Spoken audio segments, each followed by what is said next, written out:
Marcus Johnson had walked into enough rooms in his life to know exactly how they worked. He was 38 years old, composed in the way that only comes from surviving things quietly, and by most visible measures, he had built something worth noticing. He knew what to expect from a Saturday evening birthday party, thrown by a colleague with too many opinions and not enough self-awareness. The same rotating cast of professional smiles, the same polite interrogations about where he lived and what he drove, the same lingering pause that followed when people ran out of things to admire and started looking for something to criticize. He had already decided, somewhere between pulling on his jacket and checking the mirror, that he would stay 2 hours at most. He would eat, say the right things, and leave before anyone turned the conversation toward why a man like him was still alone. That was the plan. Then his friend Derek leaned across the table, laughing the way men laugh when they are about to say something they know they should not, and said, "I set you up with the boring twin." The table erupted. Someone called her the steady hum of a desktop fan. Someone else said she could turn a wedding reception into a faculty seminar.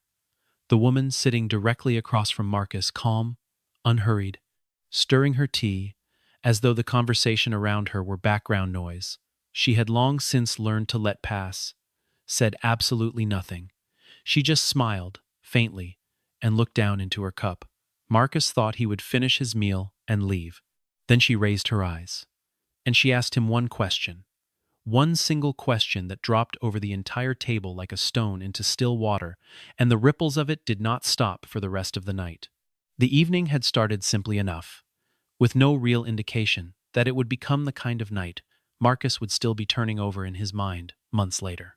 He arrived at the restaurant a few minutes past 7, shook hands with the right people, accepted a drink he didn't particularly want, and took his place at the long table where Derek's birthday crowd had already arranged itself into the familiar geometry of any social gathering.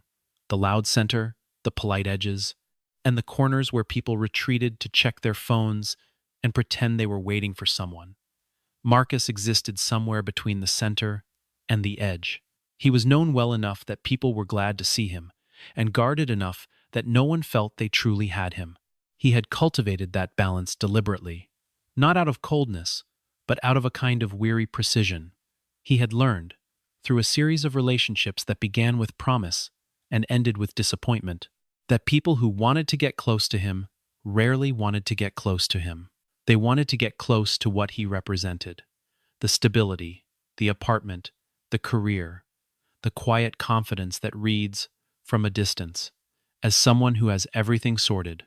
He had stopped being angry about that particular reality a couple of years back. He had simply accepted it, the way you accept weather. The questions came before the appetizers did. Derek's friends were nothing, if not efficient, about their curiosity. A woman named Brianna, who worked in finance and had the energy of someone who networked in her sleep, asked Marcus why he was still single with the straightforward cheerfulness of someone pulling a loose thread on a sweater. He gave his standard answer, the one that was true enough to be honest and vague enough to be safe. He said he hadn't met the right person yet. Several people nodded, as though this were a reasonable explanation for a condition they found faintly suspicious. A man named Gary, who worked in something adjacent to tech and wore a watch that cost more than Marcus's first car, suggested that Marcus was simply too selective. Marcus smiled at that. He did not disagree, because disagreeing would have required a longer conversation than he was willing to have with Gary. The truth, the actual truth, was more complicated and less photogenic than too selective, but it was his truth, and he had stopped trying to explain it to rooms like this one. Then someone at the other end of the table mentioned the twins. It was the way they mentioned them, with that particular shift in register, that signals a crowd preparing to perform an opinion it has already rehearsed, that put Marcus on alert before either woman had even walked through the postance door. People spoke about Vanessa and Victoria Williams, the way small towns speak about local landmarks, with ownership, with pride, with the comfortable familiarity of people who have already decided what everything means. Vanessa was the one who lit up a room. Everyone agreed. She was beautiful in the specific way that tends to become a personality in a social group, meaning her beauty was something people talked about in her presence as though it were a shared asset, something they all benefited from by proximity. She had worked in entertainment, done some modeling years ago, still moved through the world with the particular grace of someone who had been watched for so long that being watched felt like standing still.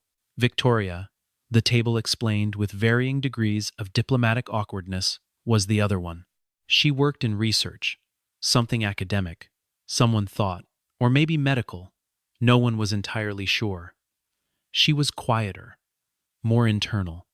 Lovely, certainly, people agreed. But in the way that a landscape can be lovely when you are not actually looking at it technically present, technically worth acknowledging, not the kind of thing you urgently directed anyone's attention toward. One of Derek's colleagues, a man named Phil, who seemed to find himself considerably more charming than the available evidence supported, declared that Vanessa was a diamond. Another man, whose name Marcus never caught, announced that Victoria was like a utility bill necessary, perhaps, but not what anyone showed up hoping to encounter. The table laughed. Marcus pressed his lips together and looked at his water glass. He did not say anything. He was, at that point, simply counting the minutes. They arrived together, which struck Marcus as both predictable and quietly interesting, the way a rival can tell you things about two people before a single word passes between you. Vanessa came first, which is to say Vanessa was simply more visible than Victoria, in the way that certain frequencies of sound carry farther than others, not because one is more real, but because one is tuned to the room. She was wearing something rust-colored that moved when she walked, and she entered the conversation, the way experienced social swimmers enter a pool with full intention, no hesitation, committing at once to the temperature. The table reorganized itself almost immediately. Compliments began circulating like currency. Someone praised her dress. Someone else asked about a trip she had apparently taken recently, and she launched into the story with the practiced ease of a person who has told it before and enjoyed telling it and expected to enjoy telling it again. She was funny. She was warm.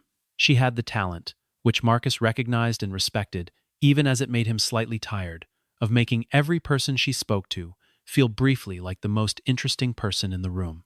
It was a skill, genuinely. He did not dismiss it. Victoria sat down 2 seats to his right, with the particular quietness of someone accustomed to taking available space rather than claiming it. She ordered water, opened the menu, and spent a few moments reading it, with more genuine attention than most people apply to menus at parties where the food is secondary to the performance.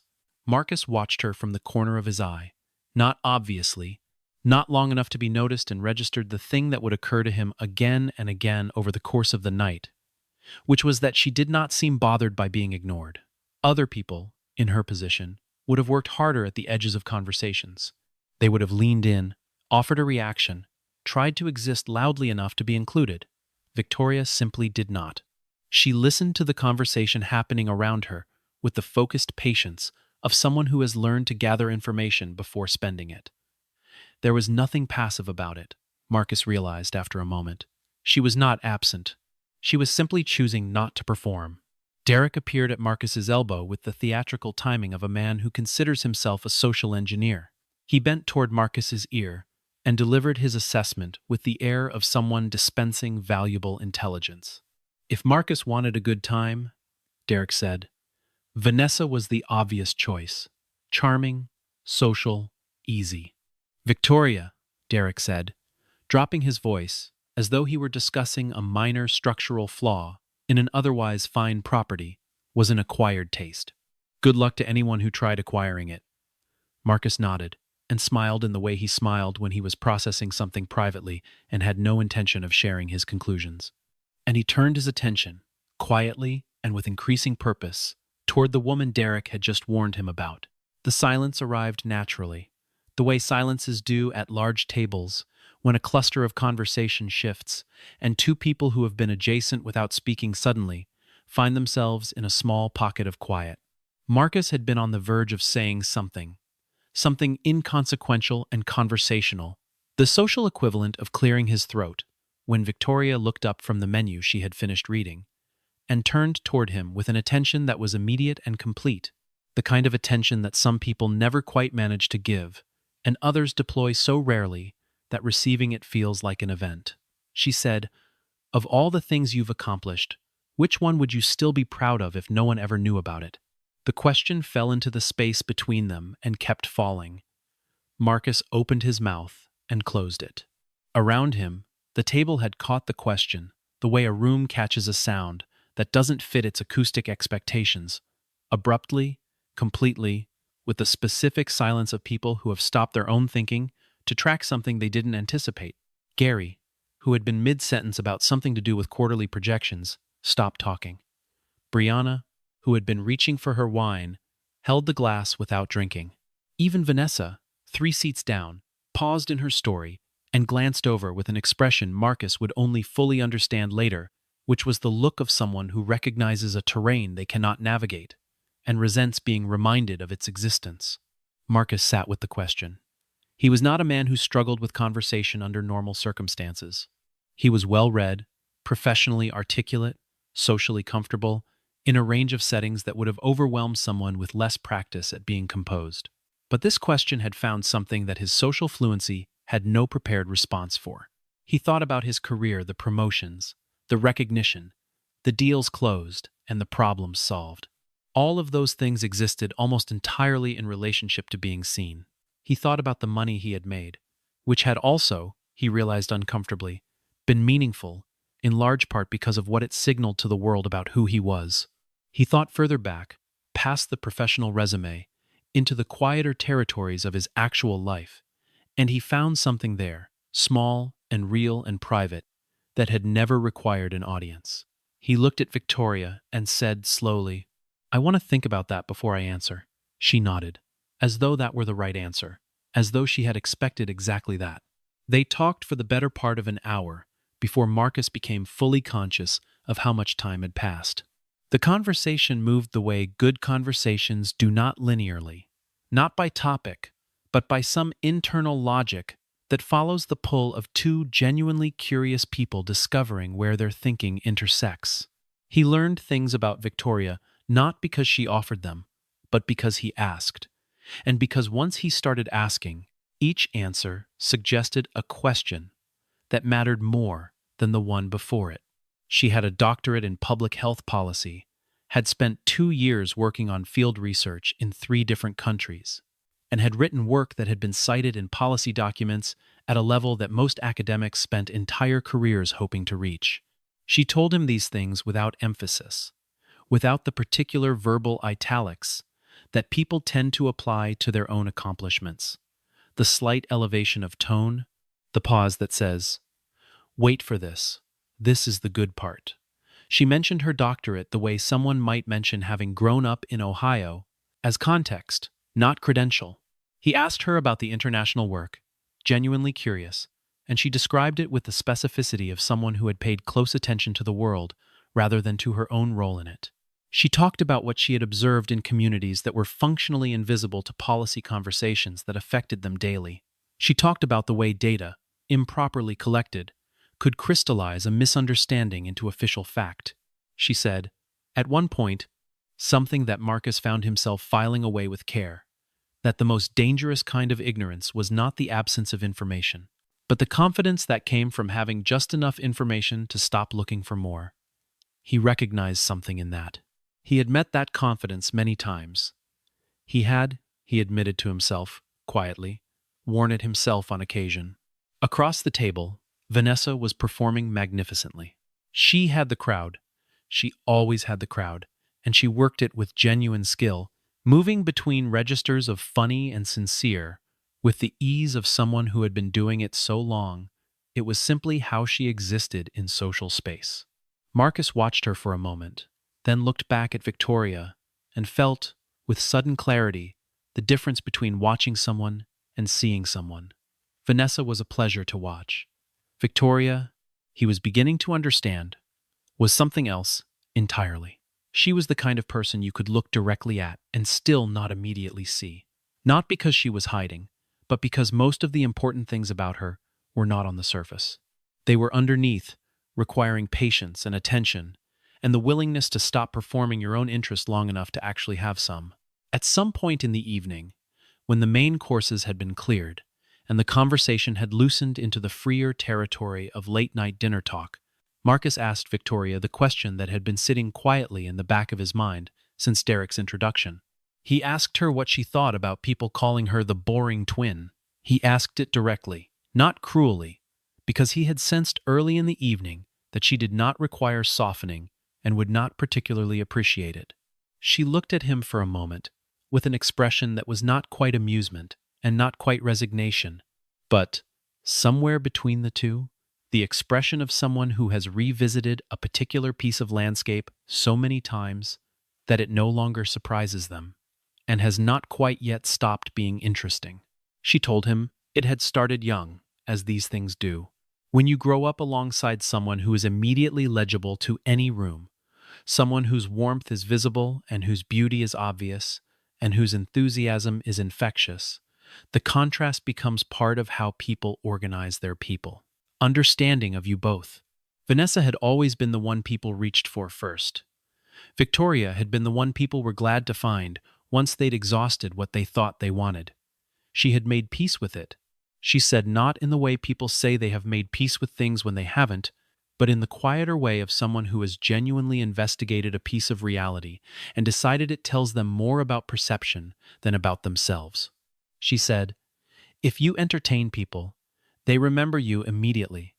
If you make them think, it sometimes takes them years to understand what happened in that conversation. She said this not with bitterness, but with the equanimity of someone reporting a weather pattern. Marcus sat with it. He thought about all the rooms he had walked into over the years, and all the times he had organized his attention around whoever was loudest, and all the Victorias he had probably looked at without seeing. He thought about that for longer than was comfortable, and then he let himself sit in the discomfort because he had learned by now that discomfort of that specific quality was usually trying to show him something. It was during the conversation about a recent piece of local legislation, something to do with housing policy, which Derek had raised somewhat carelessly as dinner table fuel, that Marcus witnessed the thing he would later describe to himself as the moment the room came into focus. The discussion began as these discussions tend to, with everyone having a strong feeling and several people having a weak argument. Opinions were dispatched with the confidence that social settings grant to positions that have never been tested. Vanessa offered her view with characteristic energy, and it was a view that sounded emotionally true and empirically approximate, the kind of position that lands well in conversation because it resonates before it is examined. Several people nodded. The conversation started to coalesce around agreement the way dinner table arguments often do, not because the argument is sound, but because consensus is comfortable, and the food is getting cold. Victoria had been quiet. She had been quiet for so long, in fact, that several people had stopped including her in their peripheral awareness of who was at the table. Then she spoke, and she spoke quietly, not loudly enough to interrupt, but with enough precision that the conversation stopped to accommodate her. She said perhaps 4 sentences. In those 4 sentences, she identified 2 assumptions embedded in the prevailing view that had not been stated explicitly and did not survive examination once stated. She offered one specific piece of evidence that redirected the frame of the entire discussion. And then she asked a question. Not a rhetorical question, a real one, directed at the room that placed the people who had been most certain of their position in the uncomfortable posture of disagreeing with themselves. The table went quiet. Not the brief quiet of people pausing to take a breath, but the longer quiet of people recalibrating. Vanessa looked at her sister with an expression that was too fast and too controlled for Marcus to read fully, but which he registered as something. Gary cleared his throat. Someone reached for their wine. The conversation restarted, but slower and more carefully, and with noticeably less certainty than it had carried before. Marcus had watched smart people operate in professional settings for 15 years. He had seen people command attention with volume, with credentials, with the practiced authority of people who had learned to perform expertise. What Victoria had just done was different. She had simply thought more clearly than everyone else in the room, and she had done it without making anyone feel diminished by the comparison. That, Marcus thought, was its own particular kind of skill, and it was considerably rarer than the kind on display 3 seats to his left. He found himself speaking with the twins' mother near the end of the evening, when the party had thinned to the people willing to wait for the check to be split with mathematical precision. She was a small, alert woman named Dorothy, who had the look of someone who had spent decades watching people carefully and had long since stopped being surprised by them. She asked Marcus what he thought of her daughters, with the directness of a woman who had no patience left for social indirection.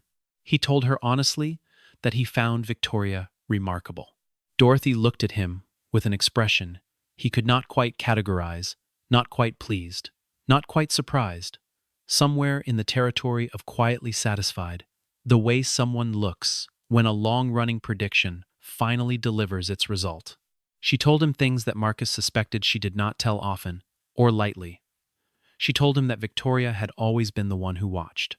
Even as a small child, she had been the one standing slightly to the side, observing, processing not because she was shy, but because she was constitutionally more interested in understanding a situation than in being seen within it. When the girls were young, Vanessa had been the natural performer, warm and bright and magnetic, in the way that certain children simply are, as though charisma were a weather system they carried with them, rather than a quality they developed. Victoria had supported her without resentment, without competition, had written her sister's speeches, and coached her through difficult conversations, and done the invisible labor of preparation that allowed Vanessa's visible performances to succeed. Several of Vanessa's most notable achievements, Dorothy said, had fingerprints on them that no one recognized as Victoria's. Victoria had not corrected the record, had not required the credit, had continued quietly forward in the direction of her own work. Marcus asked Dorothy why she was telling him this. She looked at him steadily and said, "Because you looked at her, and most people don't." By the time the evening moved toward its natural end, with jackets being retrieved and goodbyes beginning their long, social lubricant-heavy arc toward the door, the consensus among the group not stated aloud, but present in the room, the way certain things are present without being spoken, was that Marcus Johnson would do what any sensible man with his social intelligence would do, which was walk away from this evening with Vanessa's number and a story about the charming birthday dinner where he met someone worth calling. It was legible. It was obvious. It was the ending that every element of the evening had appeared to be pointing toward with the cheerful reliability of a well-marked trail. Vanessa had been watching Marcus with a particular quality of attention for the last 30 minutes, not obvious enough to be embarrassing, but visible enough to be intentional. She had steered several conversations back toward him, laughed at the right moments, angled the room in his direction with the practiced ease of someone who had done this before, and saw no particular reason to fail at it now. When the moment came, it came the way moments tend to come, when a room has been collectively expecting them with a slight hush, a collective leaning in, an instinctive social bracketing that said, "Here." Vanessa produced her phone with the naturalness of someone who had rehearsed naturalness, held it out toward Marcus with a smile that was, objectively, one of the more effective smiles Marcus had encountered in 38 years of encountering smiles. The table watched. Marcus looked at the phone. He looked at Vanessa. He said, with a warmth that was entirely genuine and entirely insufficient for her purposes, that he had enjoyed meeting her this evening. Then he turned to Victoria, who was in the process of putting on her coat with the unhurried efficiency of someone who had already decided the evening was over, and he said, "I'd like to continue the conversation we didn't get to finish, if you're willing." He said it quietly, not to the table, not for anyone else's benefit or performance, just to her, directly. She stopped. She looked at him for a moment with the careful attention she applied to most things, assessing, not suspicious, genuinely trying to understand what was being offered. Then she said, "Yes, just that. Yes." The table did not erupt in noise. It did the opposite. It went very still, in the way that things go still when something genuinely surprising has interrupted the expected sequence of events, and the room needs a moment to process the deviation. Vanessa's expression passed through several states, with a speed that suggested considerable internal traffic, settling eventually on something composed and gracious and entirely opaque. Derek looked at Marcus with the expression of a man encountering a plot development he had not written. Gary appeared to be reviewing his understanding of the situation and finding it insufficient. Marcus was already thinking about the conversation he wanted to continue, about the question Victoria had asked him at the beginning of the evening, and about the answer he had been quietly working on for the last several hours, and about how strange and specific it felt to have been asked something that required an honest examination of himself rather than a polished presentation of his best attributes. He had not been asked that in a very long time. He found, to his own slight surprise, that he had missed it. The weeks that followed contained the specific quality of discovery that Marcus had not allowed himself to expect. He had been through enough beginning of relationships to know the architecture of the early period, the heightened attention, the careful curation of first impressions, the mutual presentation of best version selves. He knew how to do it. He was, if he was being honest with himself, quite good at it. What surprised him about spending time with Victoria was that the early period architecture never fully materialized, or rather, it materialized on terms he wasn't accustomed to. She was not performing for him. She was not strategically deploying charm or engineering impression. She was simply herself, curious, direct, occasionally funny in the way that dry intelligence tends to produce humor, which is as a byproduct of noticing things, rather than as a performance of noticing things. She asked him questions that required thought. She offered her own views, not as positions to be defended, but as hypotheses open to revision. She told him, in their third conversation, that she had found him more interesting than she had expected. And then, before he could respond to this, she said she had expected him to be entirely a resume and was pleased to find he was also a person. He had laughed at that. It was the most accurate and most bracingly honest assessment of how he presented himself that anyone had offered him in years, and she had delivered it as a compliment, which somehow made it more useful than any version delivered as a criticism. He learned the shape of her attention, which was considerable and genuinely rare, the kind of focused interest that does not wander, does not check its phone, does not half listen while composing its own next statement. When Victoria listened to him, she listened to the whole thing, including the parts he left out.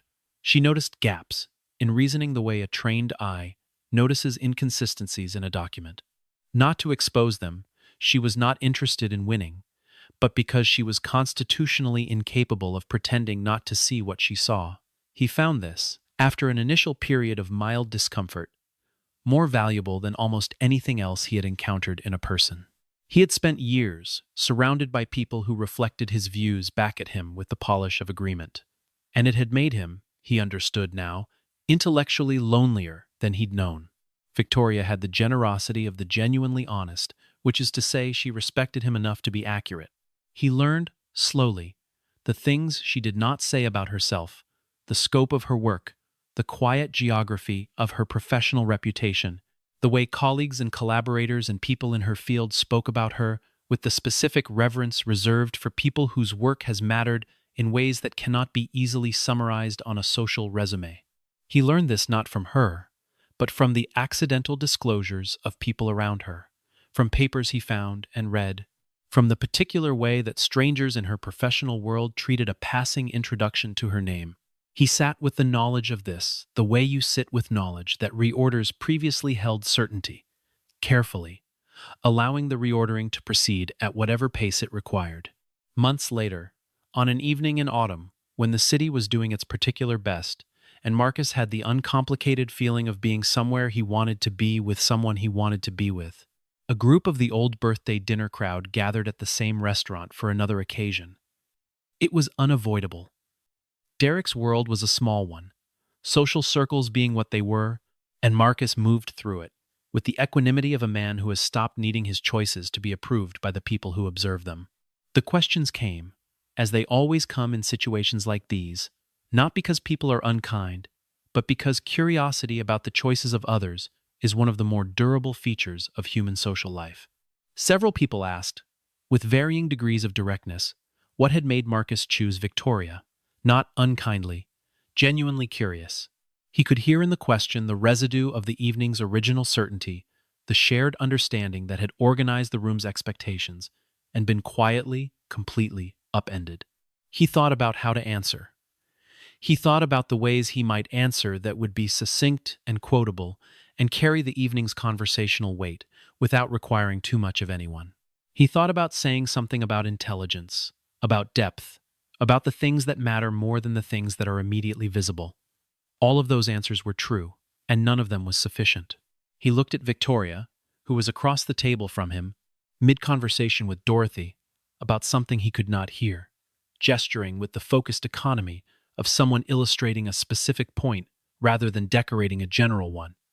He looked at the room. He thought about the first night, and the question, and the silence that had followed it. He turned back to the group and he said, "Everyone called her the most boring woman in the room." He let that sit for a moment. She was the only one who could silence the entire room with a single question. Some of the people at the table smiled. Some of them looked slightly uncomfortable in the way that people look when a statement is accurate about them in ways they would have preferred not to be reminded of. Marcus had not said it to make anyone uncomfortable. He had said it because it was the simplest true thing, and the simplest true things had a way, he was learning again, of being the most worth saying. Later, when the dinner had ended, and they were walking through the cool evening air toward where they had parked, Marcus thought about the question Victoria had asked him at the beginning of everything, the one that had stopped the table, and stopped him, and started something that was still, months later, in productive motion. He thought about the answer he had finally given her, 2 weeks after that first evening, when he had thought about it enough to be honest. The thing he was most proud of, that he would still be proud of with no audience, was something small, a decision he had made years ago, in a difficult professional moment, to tell the truth when the easier path was available, and the truth would cost him. It had cost him, and he had never once regretted it, because it had told him something about himself that he needed to know, and no amount of external recognition would have delivered that information with the same clarity. Victoria had listened to this without the flattering enthusiasm that most people offer when you share something personal. She had listened to it with the serious attention it apparently warranted, and then she had said, "That's the kind of pride that doesn't erode." He had thought about that for days. He had spent most of his adult life in rooms where the dominant activity was impression management, the careful curation of perception, the maintenance of surfaces, the exhausting work of being seen as the person you were trying to be rather than the person you were actually becoming. He had been good at it. He recognized now, with the retrospective clarity that only arrives when you have stopped doing something, never been particularly happy doing it. The woman walking beside him through the autumn evening did not curate her impression, did not manage her surface, did not perform for him. She simply engaged with the world, with the ideas she cared about, with him, and the engagement was so total and so unperformed that it had the quality of something rare in his experience, which was the quality of being real. He thought about all the things that are invisible, until someone teaches you to see them, all the depth that exists below surfaces that most people treat as the whole picture, all the extraordinary things hiding inside ordinary packages, all the conversations that never happen because we have already decided what a person is before they open their mouth. He thought about Victoria in that first silence, stirring her tea, completely undisturbed by the table's consensus about who she was. He thought about how many years it had taken him to be the kind of person capable of seeing past a first impression, and how many valuable things he had walked past before then, and how strange and particular it was that it had taken a single question, offered quietly across a dinner table by a woman no one was watching, to remind him that he had been looking at the wrong things for a very long time. He was 38 years old. He had built something worth noticing. But the most interesting thing he had ever done, he was beginning to think, was to stop performing and start paying attention. And sitting across from a woman who had been doing exactly that, her entire life, without needing an audience or an occasion or anyone's permission, he found that he was finally, properly, paying attention, not to what she represented, not to the idea of her, to her. And what he found, the more carefully he looked, was that there was considerably more there than a room full of people had bothered to notice, more than they had earned the right to see. Perhaps, because seeing requires a patience that performing never asks of you, he had asked for that patience from himself. And this, he thought watching her laugh at something her mother had said, entirely unaware of being observed, entirely herself, this was what it had given him. There are people who move through life accumulating proof of themselves, photographs, titles, follower counts, the recorded reactions of rooms full of people who saw them and were impressed. Marcus understood this impulse. He had not been immune to it. For much of his 30s, he had measured the quality of his life, in part by the quality of the story he could tell about it. And the story he could tell about himself had been, by most objective standards, a good one. Successful by numbers, respected by peers, comfortable in the way that comfort at his age was supposed to feel like a rival.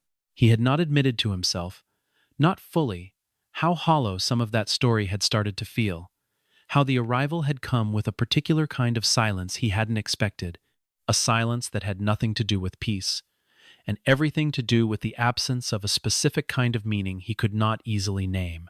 He had tried to name it in his more honest, private moments. He had thought it might be loneliness, and it was partly that. He had thought it might be ambition insufficiently satisfied, and it was partly that too.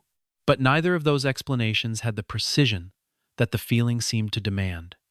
It was something more specific than loneliness, something more interior than ambition.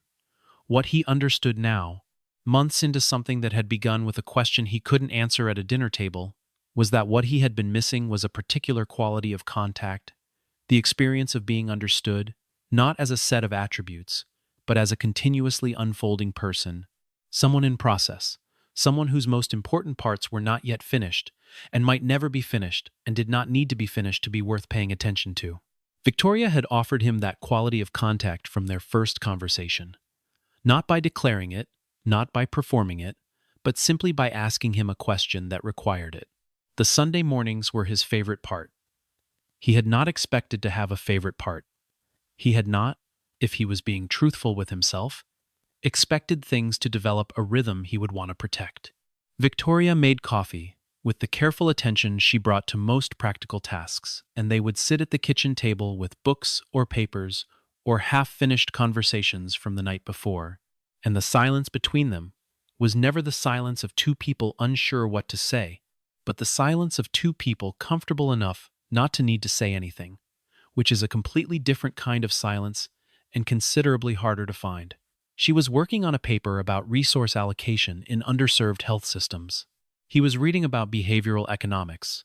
They crossed into each other's material regularly, asking questions and offering observations with the easy permeability of two people whose intellectual lives had become, without either of them quite deciding it, genuinely adjacent. He had brought her to a professional dinner, 3 months in.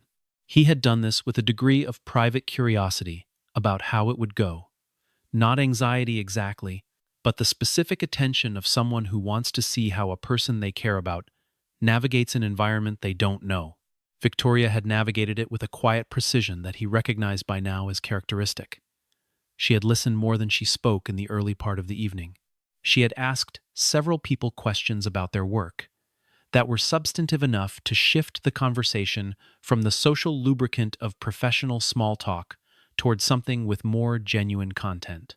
By the end of dinner, 2 senior people who had never met her before had asked Marcus, separately, and with an earnestness he found both pleasing and vindicating, who she was, and whether she was working on anything she might be willing to present at an upcoming event. He had relayed this to her in the car on the way home. She had smiled at her window and said that she found industry events overlong and undersubstantiated, but she might consider it. He had laughed. He had been laughing more than he was used to. He had also, over these months, observed Vanessa from a comfortable and affectionate distance. He did not dislike Vanessa. He had never disliked Vanessa. She was, as advertised, warm and genuinely charming, and she had a talent for social generosity that Marcus recognized as real rather than performed. She was also, he had come to understand, operating under a set of pressures that Victoria had long since declined to carry the pressure of the room's expectations, of the accumulated attention of people who had decided what she was and needed her to continue being it. He had watched, at a family gathering Victoria had invited him to in the second month, as Vanessa worked the room with her characteristic energy, and then found him later in the kitchen, sitting with Victoria and Dorothy, and no particular social agenda, and stood in the doorway for a moment, with an expression that was complicated and private, and not entirely comfortable. He had understood it in that moment. There is a particular weight that comes from being the twin who got all the attention. When the twin who was overlooked turns out to be carrying something that you could not give the room. Vanessa was not a small person. She knew what she had, and she knew what her sister had, and she was working through the knowledge of that in her own private way, and Marcus respected her for it. Victoria never brought it up, not in the way of someone suppressing a grievance, but in the way of someone who had genuinely moved past a landscape that had once been worth examining and had found the forward direction more interesting than the backward one. She and Vanessa had their own relationship complex, warmly functional, with the particular texture of siblings who have been compared to each other for so long that the comparison has lost its power to wound and become simply part of the furniture of their shared history. They loved each other. Marcus could see that clearly. The love was not the loud, demonstrative kind that made good dinner table performances. It was the older, quieter kind that shows up as reliability, the kind where you know without tracking it that the other person would be there when it mattered. Not because they said so, but because they always had been. What Marcus carried forward from that first evening and continued carrying, in the way you carry something that has been quietly reshaping, the distribution of weight in your life, was a revision of something he had believed for a long time without examining it. He had believed, in the casual and unconsidered way that most people believe the things they have absorbed from the world around them, that quality announced itself, that the best things made themselves visible, that the most valuable people found ways to signal their value, that attention was a reliable compass for what deserved attending to. He had organized his professional life largely around this belief. He had organized his social life around it too, and his romantic history, and his sense of what a room full of people could offer him, and his judgment of who in that room was worth the investment of his time and curiosity. It was an efficient belief system. It was also, as Victoria had demonstrated with the thoroughness of a single question, significantly wrong. The best things, he had been learning, frequently did not announce themselves. They sat quietly at the corner of the table, reading the menu with genuine interest, waiting for someone to stop performing long enough to notice them. The most valuable people were often the ones who had decided, somewhere along the way, that the performance was less interesting than the reality, and had quietly redirected their energy accordingly. And attention, as a compass, was compromised from the start by the fact that it pointed not at what was worth attending to, but at what had been engineered to attract it, which was a different thing, sometimes overlapping with worth, sometimes not, and seldom the best guide available. He had been lucky. He knew he had been lucky. He had walked into a room with the intention of leaving politely, and had been stopped, genuinely stopped, not by beauty or charm or any of the things that had stopped him before, but by a question that required him to be honest with himself, asked by someone who expected that he could be. He had been lucky, and he had been ready, which was perhaps the more important variable. He had been ready to hear the question, because enough of his accumulated experience had prepared him for it, had worn down the easier certainties into something more porous, more open to revision. He had been standing at the edge of a change he hadn't named yet, and the question had named it for him. This is also how the most important things tend to work. Marcus Johnson had walked into enough rooms to know how they worked. He was still learning, at 38, that the most significant room in any building is not always the one with the most noise coming through its door. Sometimes it is the quieter one. Sometimes the most important person in any gathering is the one sitting calmly at the edge of it, watching, thinking, waiting not for recognition, not for an audience, not for the room to turn in her direction, but simply for someone with the patience and the presence to sit down, ask a real question, and listen to what she has to say. He had found that person. Or she had found him, depending on how you arranged the sequence of events. Either way, both of them had been, in their separate and differently patient ways, in the process of learning to look more carefully at what the world was actually offering, rather than what it most loudly advertised. The coincidence of that, the particular timing of it, was not something Marcus examined too closely. He was not a superstitious man, and he did not believe in the machinery of fate. He believed in preparation and attention, and the occasional fortunate alignment of two people ready for the same conversation, at the same time, in the same room. He believed in that, and he was grateful for it. Quietly. in the way of someone who has received something they had largely stopped expecting and has decided the right response is not excitement or performance, but simply the particular quality of care that something irreplaceable deserves.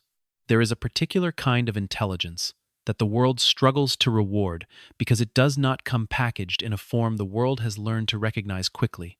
It does not arrive with fanfare. It does not make the room louder. It makes the room, occasionally, and at the right moments, completely still, the way the room went, still, on a Saturday evening, when a woman no one had been watching turned her attention toward a man who had been bracing himself for a forgettable night, and asked him a single question that required him to look directly at himself without the protection of the story he had been telling everyone else for years. Marcus had not been ready for that.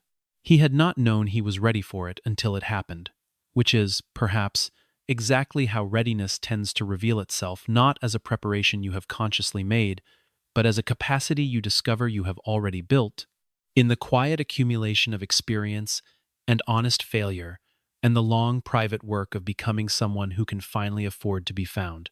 He thought about that evening often, not obsessively, not with the sentimental nostalgia of someone cataloging a golden past, but with the recurring interest of someone returning to a formative document to check their understanding against what they know now. He thought about the table and the noise, and Derek's confident predictions, and the unanimous social agreement about who deserved attention and who could be safely ignored. He thought about how completely and effortlessly wrong all of it had been. And he thought about what that meant, not as a judgment on the people who had gotten it wrong, because he had been getting the same kind of thing wrong for years in other rooms, but as a question worth sitting with, worth carrying forward into every room he entered afterward. What else was he missing? Whose quiet was he mistaking for absence? Who in the peripheral vision of any given gathering was the most interesting person there, waiting with the patience of someone who had long since stopped needing the room to come to them? He did not have complete answers to those questions. He suspected he never would, which is also the correct relationship to have with questions worth asking, not resolution, but continued engagement, continued looking, the sustained willingness to be wrong about what you think you are seeing, and to revise accordingly.